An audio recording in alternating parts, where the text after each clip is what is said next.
And we cut across to breaking news coming in a big boost to India's vaccination drive. Dr. Reddy's Laboratories is expected to sell locally manufactured Sputnik V vaccines from the September-October period. Bhakti, my colleague who joins us from the Mumbai digital desk, is live with us on the broadcast. Over to you, Bhakti. What more are you hearing on this?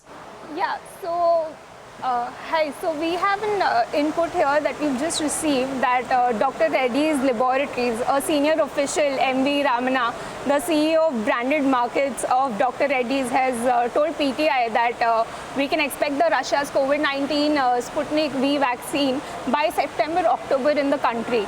And this is the time frame that has been given to us, and Ramana has told that we expect the October-September time frame that we are likely to have this locally manufactured Sputnik available. So up until now, it is important to know that Sputnik V was being imported, but local manufacturing can be considered a big step up and a big boost to India's vaccine drive. Earlier, you can see here on republicworld.com that Health Minister Mansukh Mandaviya also informed the Parliament that most likely India will start vaccinating children by next month, and we'll have COVID vaccines. Later, Love Agarwal clarified in his press briefing, telling that right now Zydus Cadila and Covaxin trials are being held on for children's vaccines, and once we have robust results from those vaccines, we'll decide on when children can be vaccinated. So this is a big step up for India.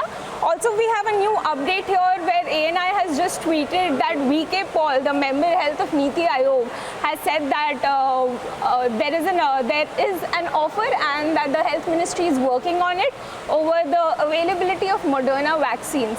And he's also informed that Covaxin is conducting their studies and Zydus Cadila has given their study data for their vaccine. So I think this is a very encouraging move for India's COVID vaccination drive. I'm just publishing this story over the Dr. Reddy's Laboratory, so I'll just publish this once and you can read more about it on republicworld.com.